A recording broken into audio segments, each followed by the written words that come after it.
I'm Vance Dykes, and welcome back to the Controversial Episcopalian. This is episode 5. That's not the introduction I wanted to do. Give me a minute.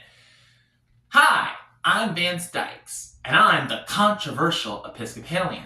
And I'm the host of the Controversial Episcopalian. And this is episode 5. That was the introduction I wanted to do. Why is it so easy for me to forget? You know what? It doesn't matter. If you guys like the introduction, thank you. I appreciate that. So, what controversial topic am I going to talk about in this episode today? Well, it obviously has to do with Donald Trump and his immigration policies within this last year. And I already know what you guys are doing. You're about ready to click off the video and click on to something else. Well, before you go, let me have a chance to tell you exactly what my thoughts are on this particular subject. So I was on Facebook not too long ago, and I saw that a friend posted something. Actually, she shared something that someone else posted, which was basically a quotation from the book of Leviticus in the Holy Bible, talking about how we're supposed to treat foreigners. I think it was Leviticus 19, verse 33 to 34. I actually have the Bible right here with me, and I want to read for you this passage because from what I can gather, this person was basically trying to say that Donald Trump's immigration policies, especially everything that he was doing in California, in Los Angeles, with ICE, is obviously unbiblical and ungodly, and that there's Bible evidence to prove it, and that's what they were trying to share. And I have the Bible right here with me, and I'm going to read for you Leviticus 19, 33 to 34. Let's see what it is. When foreigners reside among you in your land, do not mistreat them. The foreigners residing among you must be treated as your native born. Love them as yourself, for you were foreigners in Egypt. I am the Lord your God. Pretty cut and dry. And, the first thing that I want to say is, yes, I understand the spirit of that message. Now, note what I said, spirit of that message, the spirit of the law. We need to remember, the word of the law kills.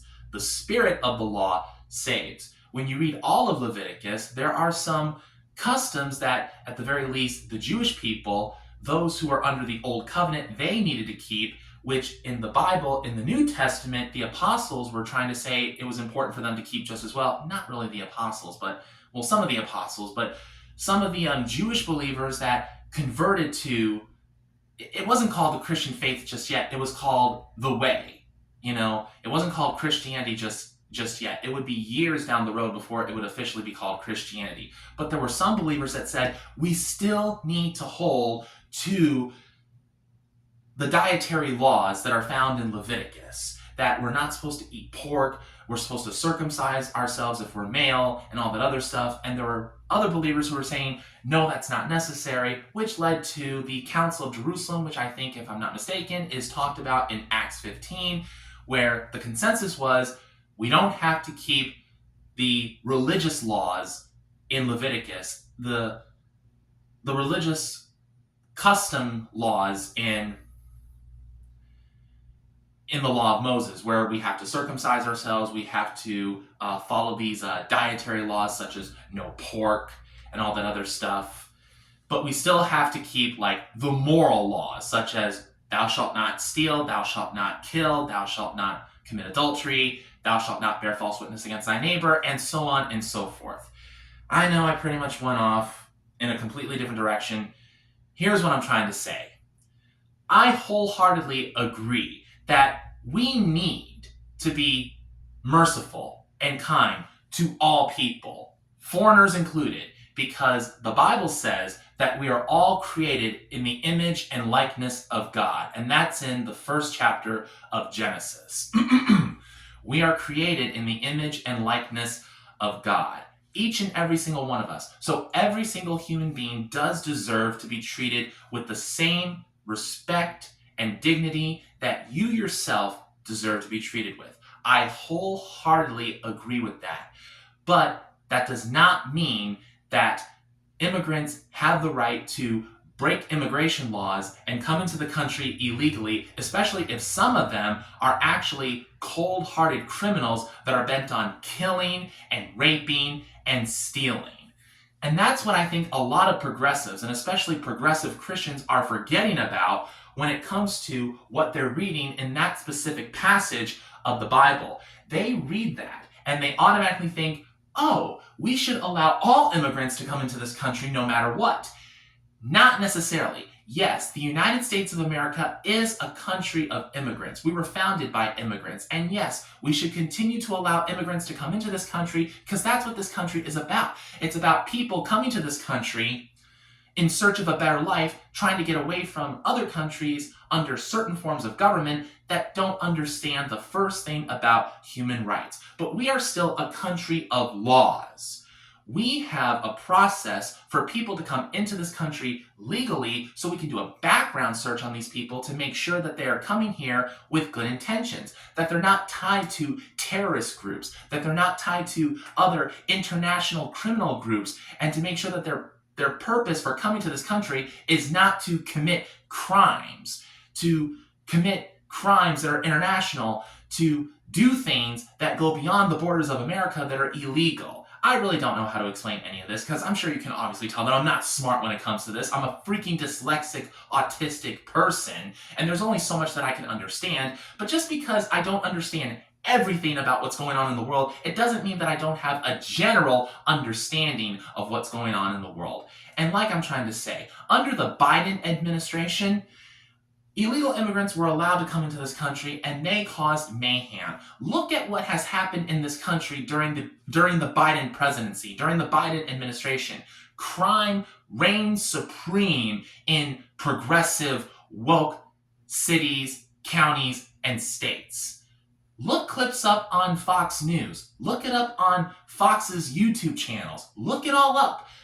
You can look on CNN all you want, but they're not going to show anything. And even if they do show anything, they're just going to put the blame on somebody else, like Donald Trump, for example, or conservatives. But you know what the truth is. It has nothing to do with conservatives and Donald Trump. It's the socialist Democrats. It's the woke people. That's what it is. What I'm trying to say in this video is that, yes, I agree with the idea that we need to be merciful to people, and we need to treat people with the same respect that we want ourselves. I remember going to public school, and I remember one of the fundamental rules, one of the golden rules, the golden rule in public school was treat others as you would like to be treated. And I fully agree with that. But that does not mean that we allow people to come into this country illegally, especially if they are possible terrorists or criminals who, when they come into this country, they kill people, they rape women, they steal people's property, they do things that are illegal. Look, we need to protect our country from potential terrorists and potential cartel members and potential criminals. Look, if anyone wants to come into this country, they can, but they have to do it legally. It's kind of like when you go for a job interview. You have to go through an application process. You can't just walk into a business and say, hey, I want a job, and poof, you got the job. It doesn't work that way. You have to go through an application process that also has a background investigation, because that's what companies do. They do a background investigation to make sure that you don't have a criminal record, and even if you do have a criminal record, make sure that you don't lie about it, because if you're trying to hide something, they're wondering, what else are you trying to hide? You know what I'm saying?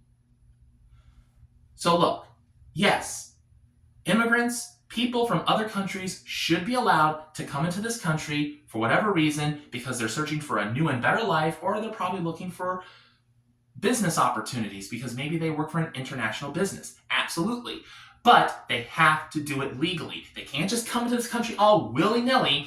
We need to do what we can to protect our borders. We need to protect ourselves. We have to protect ourselves from potential terrorists and potential criminals who will come into this country and cause mayhem by killing people, raping women, and stealing what rightfully belongs to us. So I'm not against this message of, we need to be merciful to foreigners. I agree with that. But at the same time, we still need to do what is best for our country, which includes making sure that we have strong, secure borders, keeping illegal people, keeping criminals rapists and terrorists, drug cartels out of our country and making sure that only wholehearted, good, pure-hearted people come into this country who can actually help this country to grow and be better than what it is right now.